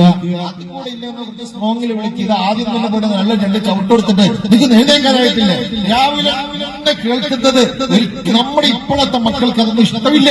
പിന്നെ ചില ഉമ്മമാരെ പറയും, എന്താണ് ഞാൻ അങ്ങനെ മദ്രസയിൽ പോയതാണ്, അല്ല ഇങ്ങനെ പോയതാണ്, ഞാൻ അങ്ങനെ 4 കിലോമീറ്റർ, അതൊന്നും ഇപ്പോഴത്തെ മക്കൾ കേൾക്കാൻ താല്പര്യമില്ല. നിങ്ങൾ 4 കിലോമീറ്റർ നടന്ന് നമ്മളെന്താക്കണം? ഞങ്ങളാ യുഗത്തിൽ നിന്നല്ല ജീവിക്കുന്നത്. നിങ്ങൾ ഫ്ലൈറ്റിൽ പോകുന്ന, നിങ്ങൾ ഹെലികോപ്റ്ററിൽ പോകുന്ന, അല്ലെങ്കിൽ ഞങ്ങള് ബാറ്ററിയുള്ള സ്കൂട്ടറിൽ പോകുന്ന കാലത്താണ് ജീവിക്കുന്നത്. നിങ്ങൾക്ക് അത് ഇല്ലാത്തോണ്ടല്ലേ, അത് മൊബൈലിലൊന്നുമില്ല. അതൊന്നും മക്കളോട് പറയേണ്ട ആവശ്യമില്ല. മക്കളോട് സ്നേഹത്തോടുകൂടെ മാത്രവുമല്ല, എന്ത് രഹസ്യവും ഉമ്മയോട് പറയാൻ കഴിയുന്ന രൂപത്തിലുള്ള ഉമ്മയായിരിക്കണം. സ്കൂളിൽ ഒരു പ്രശ്നം ഉണ്ടായി, എന്നാൽ ഫ്രണ്ട്സിനോടല്ല, ഉമ്മാന്ന് പറഞ്ഞിട്ട് തുറന്ന് പറയാൻ കഴിയണം. ഏതെങ്കിലും ഒരു പെണ്ണും ഒരാണും പ്രേമത്തിലായി നിൽക്കട്ടെ, അങ്ങനെ ഒരു പ്രേമത്തിനായി ആരോട് പറയാൻ വീട്ടിൽ പറഞ്ഞാൽ ഉമ്മ കേൾക്കില്ല, ഉമ്മ കണ്ണുരുട്ടി പേടിപ്പിക്കും. പക്ഷേ ആ ഉമ്മയോടൊന്ന് പറഞ്ഞാൽ അച്ചടക്കത്തോടുകൂടെ ആ ഉമ്മ അത് കേൾക്കും എന്ന് കണ്ടാലല്ലേ ഉമ്മയോട് പറയാൻ കഴിയുകയുള്ളൂ. വഴിയിൽ വരുമ്പോ ഏതോ ഒരു ചെക്കൻ ശല്യം ചെയ്തു, അല്ലെങ്കിൽ നിരന്തരമായി ഫോൺ കോൾ വരുന്നു, ഉമ്മയോട് പറയാൻ പേടി, അല്ലെങ്കിൽ എന്തെങ്കിലും ഒരു തെറ്റ് തന്റെ പൊന്നുമോക്ക് സംഭവിച്ചു പോയെന്നിരിക്കട്ടെ, ഉമ്മയോട് പറയാൻ പറ്റില്ല. ആരോട് പറയുന്നത്? ഫ്രണ്ട്സിനോട്. ഉമ്മാനോട് പറയാൻ പറ്റില്ല, ഉമ്മ ഹാലളകും. ഉമ്മമാരെ നിങ്ങളെ ഹാലളകാൻ പാടില്ല. എന്ത് പ്രയാസമുണ്ടെങ്കിലും തുറന്നു പറയാനുള്ള ഒരു വേദിയായിരിക്കണം ഉമ്മ എന്ന് പറയുന്നത്. അതുകൊണ്ടല്ല അല്ലാഹുവിന്റെ റസൂലിന്റെ അടുക്കല് ഒരു സഹാബി വന്നിട്ട് ചോദിക്കുകയാണ്, യാ റസൂലല്ലാഹ്, അല്ലാഹുവിന്റെ റസൂലേ, മനുഷ്യഹബ, ആരോടാണ് ഞാൻ ഏറ്റവും കൂടുതൽ ഫ്രണ്ട്ഷിപ്പ് ഉണ്ടാക്കേണ്ടത്? അല്ലാഹുവിന്റെ റസൂല് പറഞ്ഞു, നിന്റെ ഉമ്മയോടാണ്. പിന്നെ ചോദിച്ചു, ആരോടാണ്? നിന്റെ ഉമ്മയോടാണ്. വീണ്ടും മൂന്നാമതും ചോദിച്ചു, ആരോടാണ് ഞാൻ ഫ്രണ്ട്ഷിപ്പ് ഉണ്ടാക്കേണ്ടത്? ആ സമയത്ത് അല്ലാഹുവിന്റെ റസൂല് പറഞ്ഞത് നിന്റെ ഉമ്മയോടാണ്. ഉമ്മയോട് ഉമ്മയോട് ഉമ്മയോട്. നാലാമതാണ് പറഞ്ഞത് നിന്റെ ബാപ്പയോട്. ഉപ്പാനോട് എല്ലാ കാര്യം പറയാൻ പറ്റില്ല, ഉമ്മയോട് എന്ത് തുറന്നു പറയാൻ പറ്റണം. അങ്ങനെയുള്ള ആയിരിക്കണം ഉമ്മ, അങ്ങനെ ആയിരിക്കണം. ഇത് ഉമ്മ എങ്ങനെ ഒരാളെ എന്നോട് മെസ്സേജ് അയച്ചു, ഇതിപ്പോ കേൾക്കുമ്പോ തന്നെ നിനക്ക് ഞാൻ കാണിച്ചു ഉപ്പ വരട്ടെ, അങ്ങനത്തോളാണ് പ്രശ്നങ്ങളായി പിന്നെ ഒന്നും ഓർമ്മയില്ല എന്ത് പറഞ്ഞു. ഇത് കേൾക്കുമ്പം തന്നെ മനസ്സ് മരവിച്ചു പോയ പൊന്നുമോളുടെ മുഖത്ത് ദുഃഖങ്ങളെല്ലാം കടന്നു വന്നു. പിറ്റേ ദിവസം ഉമ്മയുടെ മുഖം വല്ലാത്ത അവസ്ഥയിലാണ് കാണുന്നത്. ഇനി വീട്ടിൽ ഞാൻ നിൽക്കാനില്ല എന്ന് പറഞ്ഞിട്ട് ആ പെണ്ണ് പോവുകയാ. പിന്നെ ഏതെങ്കിലും റെയിൽവേ സ്റ്റേഷനിൽ നിന്ന് കണ്ടെത്തുന്നതിന്റെ പകരം പ്രിയപ്പെട്ട ഉമ്മമാരെ ഒരു തുറന്ന പുസ്തകമാകാൻ മക്കൾ എന്ത് പറഞ്ഞാലും കേൾക്കാൻ എന്നിട്ട് അത് കേട്ടതിന് ശേഷം അവർക്ക് കാര്യങ്ങൾ ബോധ്യപ്പെടുത്തി കൊടുക്കണം. അത് സ്നേഹത്തോടെയായിരിക്കണം. ഇതൊന്നും ഇല്ലാത്തതാണ് ഇന്നത്തെ ഏറ്റവും വലിയ പ്രശ്നങ്ങൾ ഉണ്ടാക്കുന്നത്. ഒരു യഥാർത്ഥമായ സ്വാലിഹത്തായ പെണ്ണാണെങ്കിൽ ആ മക്കളെ ഏത് വഴിയിലൂടെ കൊണ്ടുവരാൻ കഴിയുമോ? ഭർത്താവിന്റെ ഏത് പ്രയാസങ്ങളെയും ഇല്ലായ്മ ചെയ്യാൻ കഴിഞ്ഞെങ്കിൽ അങ്ങനെ വളർന്നു വരുന്ന മക്കള് നാളെ നിങ്ങൾക്ക് താങ്ങാണ്, നാളെ നിങ്ങൾക്ക് തളിരാണ്, നാളെ നിങ്ങൾക്ക് തണലാണ്. ആ പൊന്നുമോളോട് ഉമ്മ പറയൂ, കല്യാണം വരുന്ന സമയത്ത് ഒരു 30 പവൻ ഉപ്പ തരാൻ തീരുമാനിച്ചിട്ടുണ്ടെന്ന് പറയോ, അല്ലെങ്കിൽ 20 പവൻ മോള് പറയും പറ്റില്ല, എനിക്ക് 50 പവൻ തന്നെ വേണമെന്ന് ശാഠ്യം പിടിക്കുന്ന രൂപത്തിലേക്ക് എത്തിച്ച് നമ്മളല്ലേ എന്റെ പ്രിയപ്പെട്ട ഉമ്മമാര്. ഇന്ന് പെണ്ണ് പറയാണ് ഡയമണ്ട് അല്ലാതെ ഞാൻ ഉപയോഗിക്കില്ല എന്ന് പറയുമ്പോ എത്ര ചെലവാണ് കൂടുതല്? സ്വന്തം ഭർത്താവിനെ കടക്കണിയിൽ എത്തിക്കുന്ന മക്കളല്ലേ എന്നുള്ളത് എന്റെ പ്രിയപ്പെട്ട പൊന്നുമോളെന്നോട് പറഞ്ഞത് ഞാൻ ഓർക്കുകയാണ്. ഉപ്പാ സ്വർണം ചോദിച്ചിട്ട് വരുന്നവൻ എന്നെ കെട്ടിച്ചു കൊടുക്കണ്ട, ഒരൊറ്റൊരു കഷ്ണം സ്വർണം പോലും എനിക്കുപ്പ വാങ്ങിത്തരണ്ട. ഉപ്പാന്റെ പ്രയാസം എനിക്കറിയാം, ഉപ്പ എത്ര കഷ്ടപ്പെട്ടിട്ടാണ് ഞങ്ങളെ വളർത്തുന്നതെന്നറിയാ. അതുകൊണ്ട് സ്വർണം ചോദിച്ചു വരുന്നവൻ എന്നെ കെട്ടിച്ചു കൊടുക്കരുത്. എന്റെ പ്രിയപ്പെട്ട മകള് ആദ്യം തന്നെ എന്നോട് പറഞ്ഞതാണ്, സ്ത്രീധനം ചോദിച്ചു വരുന്നവന് എന്നെ കെട്ടിച്ചു കൊടുക്കരുത്, പർദ്ദ ധരിക്കാൻ പാടില്ല എന്ന് പറയുന്നവന് എന്നെ കെട്ടിച്ചു കൊടുക്കരുത്. ഉപ്പ എനിക്ക് പഠിക്കണം, ഞാൻ എന്റെ പഠനം നിർത്തില്ല, ഞാൻ പഠിച്ചുകൊണ്ടേയിരിക്കും. അങ്ങനെ സമ്മതിക്കുന്ന ഒരു ഭർത്താവ്, ആ ഭർത്താവിനെ എന്നെ കെട്ടിച്ചു കൊടുക്കാൻ പാടുള്ളൂ. ഞാൻ പഠനം കഴിഞ്ഞിട്ട് ഞാൻ ജോലിക്ക് പോകും. എന്റെ ഉപ്പ എന്ന് പറഞ്ഞാൽ അത് ജനങ്ങൾ പരസ്പരം കാണുന്ന രൂപത്തിലല്ലാതെ ഒരു ഓഫീസിലിരുന്ന് ഒരു മറയുള്ള സ്ഥലത്തിരുന്ന് കൊണ്ട് എനിക്ക് ജോലി ചെയ്യാൻ പറ്റുന്ന രൂപത്തിലുള്ള കോഴ്സേ ഞാൻ എടുക്കുന്നുള്ളൂ എന്ന് എല്ലാം പറഞ്ഞു.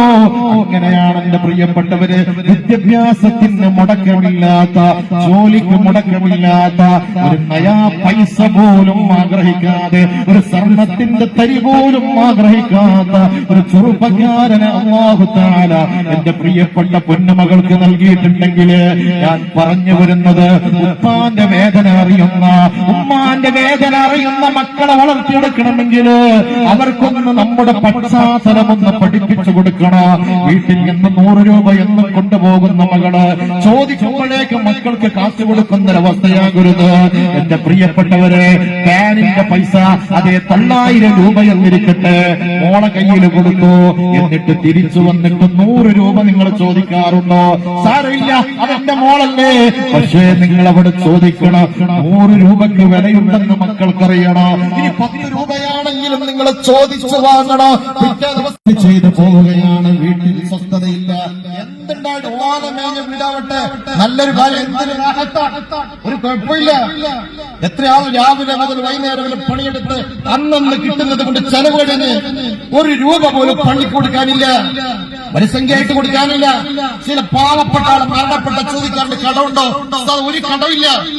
ഒരു പച്ചക്കറിപ്പണിയിലും കൊടുക്കാനില്ല, ഒരു ഹോട്ടൽ കൊടുക്കാനില്ല, എവിടെയില്ല. രാവിലെ പണിയെടുക്കും, വൈകുന്നേരം കിട്ടും, അതും സാധനം വാങ്ങിയിട്ട് വീട്ടിലും ജീവിതം കഴിയും. അതേ പോകും. ആ കാശ് കൊണ്ട് വളരെ സുഖസുന്ദരായിട്ട്.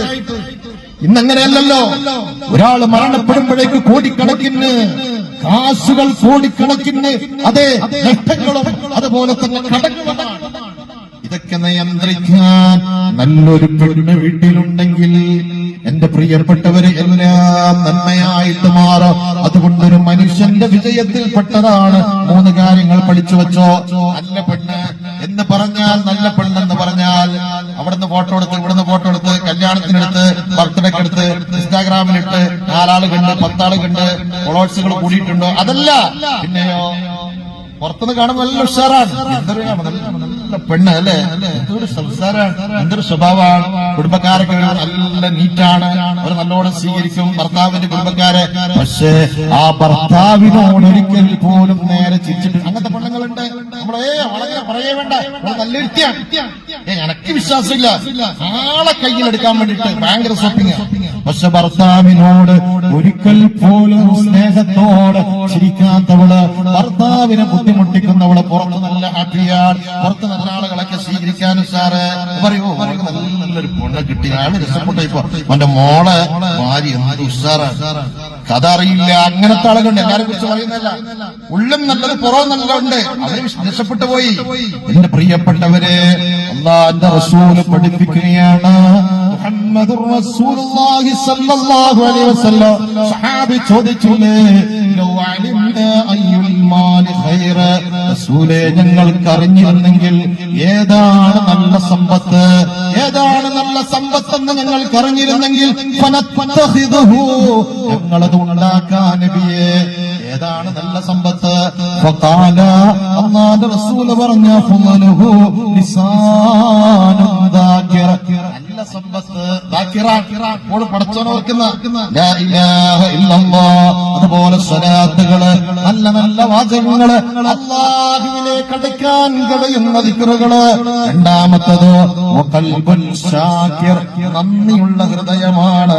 മൂന്നാമത് പറഞ്ഞത് വസൗജത്തുൻ മുഅ്മിന തുഈനുഹു അലാ ഈമാനിഹി, ഭർത്താവിന്റെ ഈമാനിന്റെ മേൽ സഹായിക്കുന്ന ഭാര്യയാണെന്ന് മുഹമ്മദുർ റസൂലുള്ളാഹ്.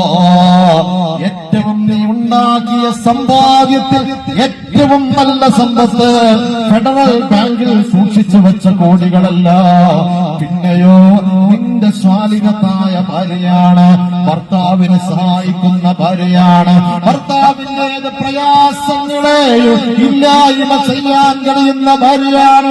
ദുഃഖത്തോടെ കടന്നു വരുമ്പോ എന്തിന് ടെൻഷൻ അടിക്കുന്നു, നമുക്ക് പരിഹാരത്തിന്റെ വഴിയുണ്ടാക്കാമെന്ന് പറയുന്ന ഭാര്യയാണ്.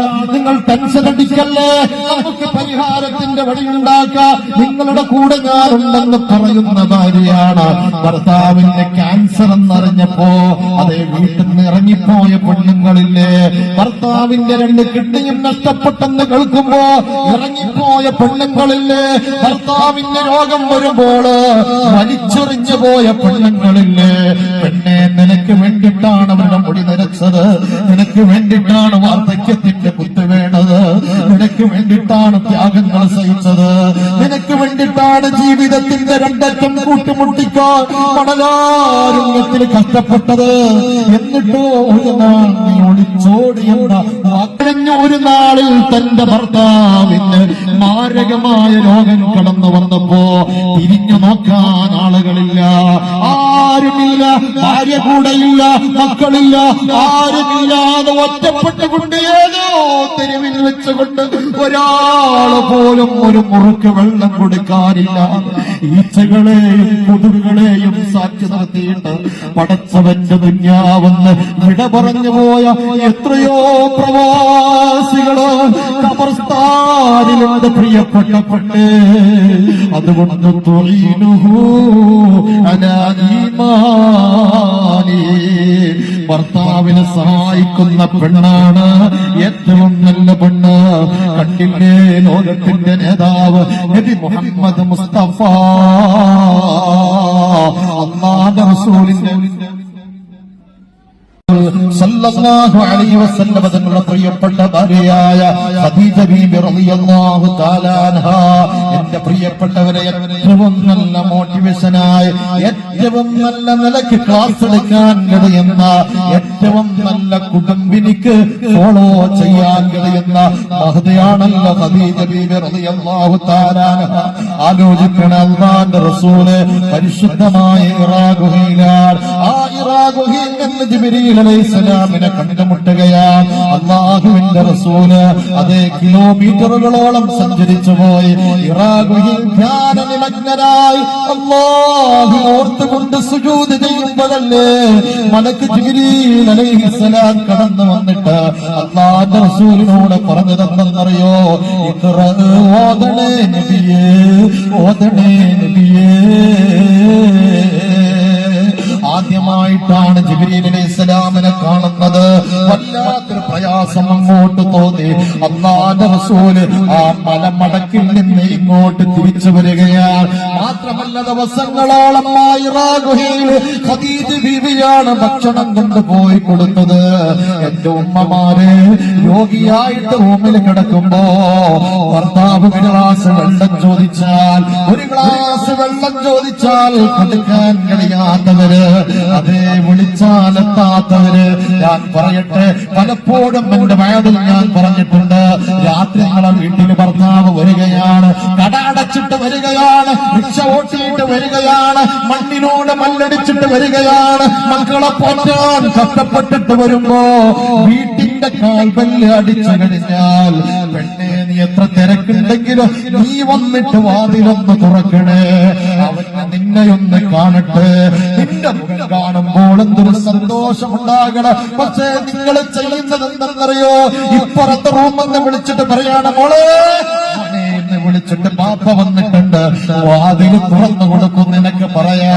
ഒരു പക്ഷേ നീ ബാത്റൂമിലായിരിക്ക, അല്ലെങ്കിൽ നിസ്കരിക്കുന്ന ആ സന്ദർഭത്തോടെ യോജിച്ച സമയത്തായിരിക്ക, നിനക്ക് ഒരു നിലക്ക് പോകാൻ പറ്റാത്തൊരവസ്ഥയാകുമ്പോ മക്കളയക്ക, അല്ലെങ്കിൽ ഓടിച്ചെന്നിട്ട് എനിക്ക് വേണ്ടിട്ട് അത് വിയർപ്പൊഴുക്കുന്ന പ്രിയപ്പെട്ട ഭർത്താവിന്റെ മുഖത്ത് നോക്കിയിട്ട് ആ ഭർത്താവിന്റെ കൈ പിടിച്ചിട്ട് നെറ്റിയിൽ നിന്നൊഴുകുന്ന വിയർപ്പിന്റെ കണങ്ങൾ പെണ്ണേ എന്റെ കൈ കൊണ്ടൊന്ന് നീ തുടച്ചു കൊടുത്താ ഏത് ഭർത്താവിന്റെ പ്രഷറും അതേ നോർമലാകുന്നതാണ്, ഏത് ഭർത്താവിന്റെ പ്രയാസങ്ങളും തീർന്നു പോകുന്നതാണ്. കടടച്ചിട്ട് ഒരു മണിക്കൂർ കഴിഞ്ഞിട്ടോ അതേ നിന്ന റൂമിലേക്ക് കാണുന്നില്ല, അപ്പുറത്തെവിടെയോ ഫോൺ കോളിലാണ്, അല്ലെങ്കിൽ നീ കിച്ചണിലാണ്, നിന്റെ പണി നിർത്തി വെച്ചിട്ട് നീ ഒന്ന് ഭർത്താവിനൊന്ന് ഷെയ്ക്കാൻഡ് ചെയ്യാൻ, ഭർത്താവിനെ ഒന്ന് സ്വീകരിക്കാൻ കഴിയുന്ന പെണ്ണാണെങ്കിൽ അത് ഈമാനുള്ള പെണ്ണാകണ, അല്ലാഹുവിനെ പേടിയുള്ള പെണ്ണാകണ, റസൂലുള്ളാഹിനെ വിശ്വാസമുള്ള പെണ്ണാകണ, സലാത്ത് പറയുന്ന പെണ്ണാകണ, ഖബറിനെ കുറിച്ച് ചിന്തയുള്ള പെണ്ണാകണ, നാളെ ഖബറിന്റെ അകത്ത് വെച്ചുകൊണ്ട് സുഗന്ധത്തിന്റെ മന്ദമാരുതന്റെ കാറ്റുകളേൽക്കാൻ കഴിയണമെന്ന് ചിന്തിക്കുന്ന പെണ്ണാകണ, കുടുംബത്തെ ഭദ്രതയിലേക്ക് കൊണ്ടുപോകാൻ കഴിയുന്ന പെണ്ണാകണ. മുസ്തഫായ റസൂൽ പനി പിടിച്ചിട്ട് വന്നില്ലേ? നിങ്ങൾ എത്ര കേട്ട ചരിത്രമാണ്, കേട്ട് തളമ്പിച്ച ചരിത്രമാണ്. പക്ഷേ നിങ്ങൾക്കൊന്നത് ജീവിതത്തിലേക്ക് കൊണ്ടുവരാൻ എന്തുകൊണ്ട് കഴിയുന്നില്ല? അതേ 1000 കുറഞ്ഞാല് കലഹിക്കുന്ന പെണ്ണല്ലേ, 10,000 കൊടുത്തയക്കാൻ പറ്റാതെ 30,000 കൊടുത്തയച്ചതിന്റെ പേരില് ഭർത്താവ് ഫോൺ വിളിച്ചാൽ എടുക്കാത്ത പെണ്ണാകരുത്. ഇൻഷാ അല്ലാഹ് അത് എന്തെങ്കിലും പരിഹാരമുണ്ടാക്കാമെന്ന് അങ്ങോട്ട് പറയുന്നതിന് പകരം ഭർത്താവിനോട് പിണങ്ങി നിൽക്കുന്ന പെണ്ണ്, അതേ മണലാരുണ്യത്തിൽ കഷ്ടപ്പെടുമ്പോൾ അവന്റെ മനസ്സിൽ ഓടി വരുന്നത് നീയാണ്, അവന്റെ മനസ്സിൽ ഓടി വരുന്നത് അവന്റെ പ്രിയപ്പെട്ട 5 വയസ്സുകാരനാണ്, 8 വയസ്സുകാരിയാണ്. എന്നിട്ട് ഫോൺ ചെയ്തിട്ട് എന്തോ ഒരു നിസ്സാര പ്രശ്നത്തിന്റെ പേരിൽ അതേ കോൾ എടുക്കാതിരിക്കുന്ന പെണ്ണ്, നിനക്ക് അല്ലാഹുവിന്റെ പൊരുത്തമില്ല, റസൂലുള്ളാഹിന്റെ പൊരുത്തമില്ല, നിനക്കൊരു ഉത്തമിനിയായ ഉത്തമ കുടുംബിനിയാകാനുള്ള അവകാശം നിനക്കില്ല എന്ന് മാത്രമല്ല, ഏത് ഖബറിലാ നീ പോയിട്ട് കിടക്കുന്നത്? ഇതെല്ലാം ഒന്ന് അസ്തമിക്കുമല്ലോ. നിന്റെ സൗന്ദര്യത്തിന്റെ നിറകുടമുള്ള കവിൾത്തടമുണ്ടല്ലോ, അവിടെ വാർദ്ധക്യത്തിന്റെ കുത്ത് വീഴുമല്ലോ, നിന്റെ കറുത്ത തലമുടി നരച്ചു പോകുമല്ലോ. ഒരു കാലത്ത് നിന്ന് നോക്കാൻ ആൺപിള്ളേരുണ്ടായിട്ടുണ്ടാകും, നിന്റെ പിറകിൽ നടക്കാൻ കാണാൻ ആളുകളുണ്ടാകും, നിനക്ക് ചാറ്റ് ചെയ്യാൻ ആളുകളുണ്ടാകും. കാലക്രമേണ നിന്റെ സൗന്ദര്യം നഷ്ടപ്പെടുമല്ലോ, നിന്റെ ആരോഗ്യം നഷ്ടപ്പെടുമല്ലോ, നിന്റെ പല്ലുകളൊക്കെ പോകുമല്ലോ. അന്നാരും നിന്നെ തിരിഞ്ഞു നോക്കാനുണ്ടാകില്ല. പക്ഷേ നീ ഒരു സ്നേഹനിധിയായി കൂടെ നിന്റെ ഭർത്താവ് കൂടെ ഉണ്ടായിരുന്നെങ്കിൽ ആ ഭർത്താവിനെ സ്നേഹിച്ച് നല്ലൊരു ഭാര്യയായി മാറി മക്കൾക്ക് ദീന് കൊടുത്തിട്ട് ആ മക്കൾക്ക് നല്ല സ്വഭാവങ്ങൾ പഠിപ്പിച്ചു കൊടുത്താൽ ആ മക്കൾ നിന്റെ ചാരത്തുണ്ടാകും. ഊഹ് പോകുമ്പോഴും ഉണ്ടാകും, രോഗശയ്യയിൽ കിടക്കുമ്പോഴും ഉണ്ടാകോ. ഇതൊന്നുമില്ലാതെ വെറുതെ ഇങ്ങനെ ജീവിച്ചു പോയിട്ട് മരണപ്പെടുമെന്നുള്ള ചിന്ത ഉമ്മമാരെ നമ്മുടെ കണ്ണിലേക്ക് കടന്നു വരണം. പനി പിടിച്ചിട്ട് അല്ലാഹുവിന്റെ റസൂല് വരികയാണ്. എന്നിട്ട് അല്ലാഹുവിന്റെ റസൂല് പറഞ്ഞതെന്തെന്നറിയോ? തന്റെ സഹധർമ്മിണിയോട് പറഞ്ഞതെന്തെന്നറിയുമോ? സമ്മിലൂനി യാ ഖദീജ, ഖദീജ എന്നെ പുതപ്പിട്ട് മൂടണേ ഖദീജ, വല്ലാതെ പനി വരുന്നുണ്ട് ഖദീജ. ആ സമയത്ത് നല്ലൊരു ഭാര്യയുടെ ലക്ഷണമാണല്ലോ എന്റെ പ്രിയപ്പെട്ടവരെ, പുതപ്പെടുത്തു കൊടുക്കുകയാണ്, മൂടിക്കൊടുക്കുകയാണ്. നമ്മളാണെങ്കിലോ എന്റെ പ്രിയപ്പെട്ടവരെ, ഒന്ന് പനി പിടിച്ചു വരുമ്പോൾ ഒന്ന് കൂടെ ചേർക്കുന്നതിന് പകരം പനി പടർന്നു പോകുമോ എന്ന പേടി കൊണ്ട്, എനിക്ക് വന്നു പോകുമോ എന്ന പേടി കൊണ്ട് ഓറങ്ങയിലേക്ക് അയക്കുന്ന ഉമ്മമാര് മക്കളാ ഭാഗത്തേക്ക് അയക്കൂല. ഭക്ഷണം കൊടുക്കാൻ ആളുകളില്ല. രോഗം വരുമ്പോഴേക്ക് ഭാര്യയുടെ ആട്ടുത്തുപ്പമേറ്റിട്ട് പൊട്ടിക്കരയുന്ന എത്ര പ്രവാസികളാണ്. അവന്റെ വിയർപ്പ് തുള്ളി കൊണ്ടുണ്ടാക്കിയ വീട്ടിന്റെ അകത്തേക്ക് പകർത്താൻ പറ്റുന്ന വാചകമല്ലേ?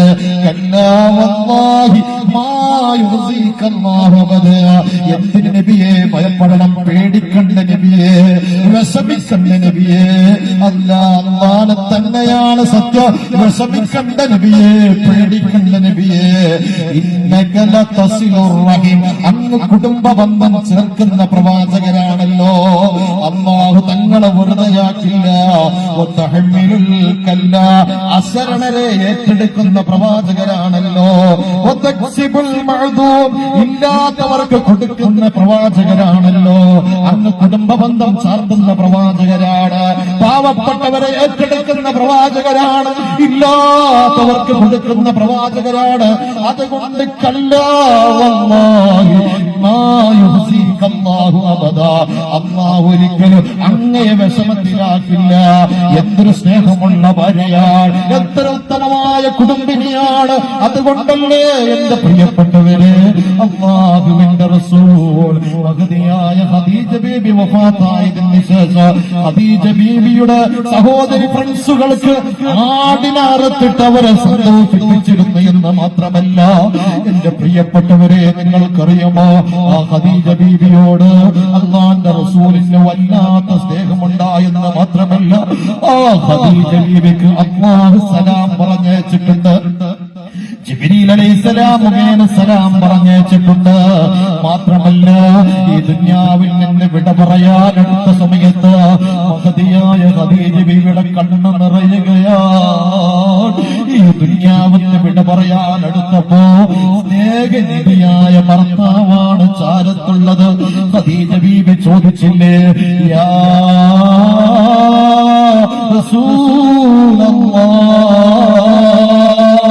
നബിയെ, എന്നെ ഇഷ്ടമാണല്ലോ നബിയെ, എനിക്ക് പൊരുത്തമാണല്ലോ നബിയെ, എന്നെ പൊരുത്തമാണല്ലോ നബിയെ.